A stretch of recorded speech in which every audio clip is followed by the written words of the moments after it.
प्रेमाची गोष्ट या मालिकेच्या पुढील काही भागांमध्ये आपल्याला धमाकेदार ट्विस्ट बघायला मिळणार आहे, तर त्यासाठी हा व्हिडिओ शेवटपर्यंत नक्की बघा। तर मुक्ताला आता जो अवॉर्ड भेटणार असतो तो अवॉर्ड घेण्यासाठी आता ती हॉटेलमध्ये आलेली असते, परंतु तिच्या सोबत सागर काही आलेला नसतो। तो सईच्याच केसच्या संदर्भात वकिलांसोबत बोललेला असतो आणि तो त्याच टेन्शन मध्ये असतो। मुक्ताचं तिथे गेल्यावरती सगळेजण खूप मनापासून तिचं स्वागत करतात, सगळ्यांना तिचं फार कौतुकही वाटत असतं। तर आता सागर इकडे ऑफिस मध्येच बसलेला असतो, तिथे मिहिर येतो। खरं तर आता मिहिरने व बापूंने मिळून प्लॅन केलेला असतो की सागरला मुक्ताच्या कार्यक्रमासाठी सागरला तिथे पाठवायचंच। त्यामुळे आता मिहिर सागरला सांगतो की दादूस, आपली एक कॉन्फरन्स मीटिंग आहे आणि तुला त्यासाठी त्या हॉटेलमध्ये जावंच लागेल। आणि मिहिर आता सागरला त्याच हॉटेलमध्ये पाठवणार असतो जिथे मुक्ताचा कार्यक्रम असतो। कोळी व गोखले कुटुंब आता तिथे सगळे जमलेले असतात। ते सागर आलेला नसतो, त्यामुळे सगळ्यांना काळजी असते की तो कुठे आहे।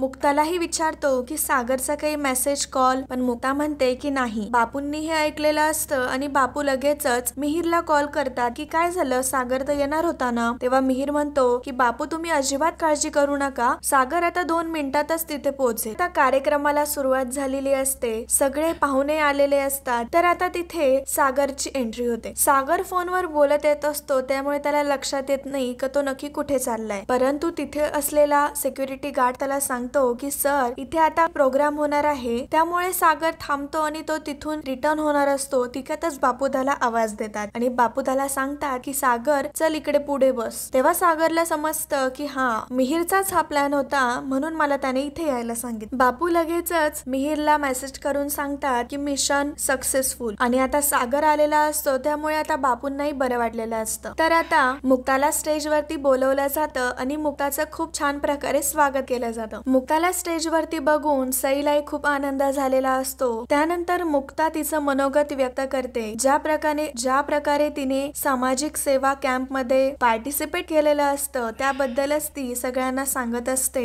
त्याच्या त्या मनोगताने सागर मात्र झोपी गेलेला असतो, त्याला याचंही भान उरत नाही की आपण एका कार्यक्रमात आहोत। हा कार्यक्रम एकदम नाचगाण्याशिवाय शांततेत छान प्रकारे होत असतो, त्यामुळे आता इंद्रा व स्वातीही बोर होत असतात। त्यांना असते डीजेची सवय, त्यामुळे त्या खूप बोर झालेल्या असतात, त्यांना त्या कार्यक्रमामध्ये अजिबातही इंटरेस्ट नसतो। परंतु सई व इतर घरातले खूप आनंद घेत असतात, खूप खुश असतात आणि त्यांना मुक्ताचं फार कौतुक वाटत असतं। त्यानंतर मुक्ताचा सत्कार केला जातो। त्यानंतर मुक्तासाठी सगळे उभं राहून टाळ्या वाजवतात। सई मात्र पुढे येऊन मुक्ताचे छान प्रकारे फोटोज घेत असते। मुक्तासाठी सगळे उभे राहिलेले असतात, परंतु इंद्रा व सागर मात्र झोपी गेलेले असतात। स्वाती त्या दोघांनाही उठवण्याचा प्रयत्न करत असते, मात्र त्यांना बघून सगळ्यांना फार आश्चर्य वाटत असतं। त्यानंतर इंद्राला कुठेतरी क्लिक होतं आणि इंद्रा उठते आणि म्हणते की बघा बघा माझ्या सुनेला अवॉर्ड मिळतोय, माझ्या सुनेचा सत्कार केला जातोय आणि इंद्राही खूप खुश होत असते। तर आता इकडे हर्ष व सावनी बसलेले असतात आणि आता हर्ष ठरवतो की चल आपण आता मुक्ताला कॉल करूया। तर आता हर्ष लगेच मुक्ताला फोन करतो आणि मुक्ताचा फोन हा सईकडेच असतो, त्यामुळे आता सई हर्षचा फोन उचलते। खरं तर हा हर्षने फोन मुद्दामूनच केलेला असतो। तर आता हर्षवर्धन सईला म्हणत असतो की बाळा, मी ना छोट्या मुलांसाठी ना स्पर्धा ठेवलीये आणि त्या स्पर्धेमध्ये तुला पण भाग घ्यायचा आहे। आणि आता ती स्पर्धा अशी असणार आहे की छोट्या मुलांना विचारलं जाईल की तुम्हाला काय वाटतं, तुम्ही नक्की कोणासारखे दिसतात, मम्मा सारखे दिसतात की पप्पा सारखे दिसतात। त्यामुळे आता सई ही कन्फ्युज झालेली असते आणि तिला खूप उत्सुकता असते की मी नक्की कोणासारखी दिसते। त्यामुळे ती लगेचच मुक्ताकडे जाते आणि मुक्ताला विचारते की मुक्ताई, मी नक्की कोणासारखी दिसते ग, मम्मा सारखी की पप्पांसारखी। तर तेव्हा मनामध्ये विचार करते की तू अजिबातही त्या कडू कारल्यासारखी दिसत नाही आणि त्यामुळे मुक्ता सईला सांगते की तू मम्मा सारखी दिसते। तेव्हा मग सई लगेचच हर्षला सांगते की अंकल, मी सावनी मम्मा सारखी दिसते। त्यानंतर हर्ष मुद्दामूनच सईला म्हणतो की बेटा,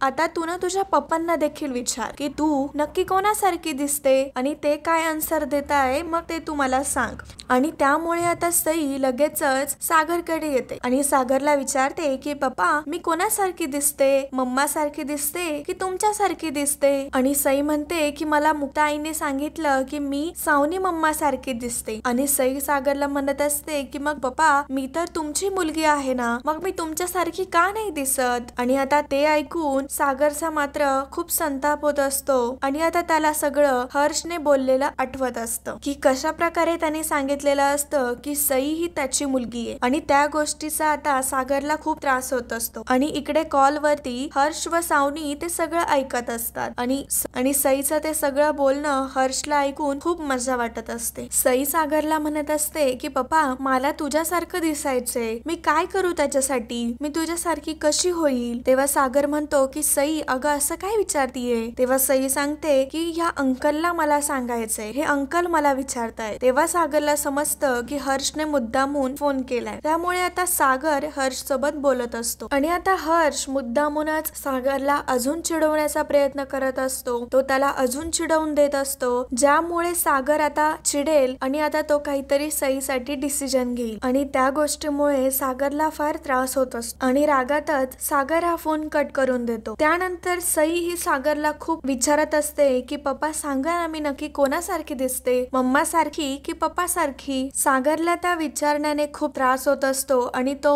सईला तसंच ढकलून देतो आणि सईला लगेचच बाजूला बसलेली एक बाई सावरते आणि हे आता मुक्ताने बघितल्यावरती मुक्ताचा आता खूप संताप झालेला असतो आणि घरातले सगळेच आता सागरवरती चिडलेले असतात. तर आता सगळे घरी आलेले असतात आणि रात्रीच्या वेळेत मुक्ता ही सईला झोपवण्यासाठी जवळ घेते. तेव्हा मात्र सईला फार वाईट वाटलेलं असतं आणि ती म्हणते की मुक्ता आई पप्पा का ग माझ्यावरती एवढे चिडतात आणि मी त्यांना आवडतच नाही का. आणि ती म्हणते की मुक्ता आई हर्ष अंकल सारखंच आता पप्पा पण मला दूर पाठवतील का ग, आता मला हॉस्टेलला जावं लागेल का. मुक्ताला मात्र खूप वाईट वाटत असतं आणि ती सईची समजूत काढत असते की नाही ग बाळा, पप्पा तुला कधीच लांब नाही पाठवणार, मी आहे ना. आणि सई मुक्ताला सांगते की मुक्ता आई मी तुला माझं एक सिक्रेट सांगू का. आणि ती सांगते की मला पप्पा अजिबात चांगले नाही वाटत. तितक्यातच तिथे इंद्रा आलेली असते आणि इंद्राने हे ऐकलेलं असतं. तेव्हा इंद्रा सई जवळ येते आणि म्हणते की सई बाळा अगं असं नाही बोलायचं, पप्पा तर तुझ्यावरती जीव ओवाळून टाकतो. खरं तर सई ही आता सागरला खूप घाबरत असते, तिच्या मनामध्ये आता खूप भीती बसलेली असते आणि ती म्हणते की आजी मला आता पप्पांची खूप भीती वाटायला लागली ग. इंद्रा पण सईची समजूत काढत असते आणि आता इंद्राच्याही डोळ्यात पाणी आलेलं असतं. परत सई मुक्ताच्या जवळ जाते आणि मग सईला जवळ घेऊन मुक्ता परत तिला झोपवण्याचा प्रयत्न करते. तर आता बाबू खूप चिडलेले असतात कारण आता सागरने सगळ्यांसमोर सईला ढकलून दिलेलं असतं, सईशी तो वाईट वागलेला असतो, त्यामुळे आता ते खूप बोलत असतात. तेव्हा तिथे इंद्रा येते आणि म्हणते की बस कराव तुम्ही, आपल्या सागरचं सईवरती किती प्रेम आहे हे आपल्याला माहिती नाही का आणि तो फक्त तिच्यावरती थोडं चिडून बोलला, पण आता मी त्याला समजवते आपल्या सागरला फक्त प्रेम हे दाखवता येत नाही परंतु त्याच्या मनापासून त्याच्या मनामध्ये खूप प्रेम असतं. तेव्हा बापू म्हणतात की अगं इंद्रा पण त्याला कळायला नको का, त्याने सईला जवळ घेऊन तिच्यावरती प्रेम करायला हवं. सईला झोपवून आता मुक्ताही तिथे आलेली असते आणि आता मुक्ता सगळ्यांना सांगत असते की मी आज पहिल्यांदा सईच्या डोळ्यामध्ये इतकी भीती बघितली. आणि आता मुक्ता सगळंच बापूंना सांगू लागते की ज्या दिवशी आम्ही पार्टीला गेलो होतो त्या दिवशी देखील सागरने असंच सईला ढकलून दिलं होतं आणि अशाच प्रकारे ते सई सोबत वागले होते. त्यामुळे आता बापू ही मात्र खूप काळजीत पडलेले असतात. तर मित्रांनो आता नक्की पुढे काय होईल, सागर खरंच आता सईला सावनीकडे व हर्षवर्धनकडे पाठवेल का किंवा आता मुक्ता त्यावरती काय करेल हे बघणं खूप इंटरेस्टिंग आहे. तर असेच मालिकेंचे अपडेट बघण्यासाठी आत्ताच आपल्या चॅनलला सबस्क्राईब करा. धन्यवाद.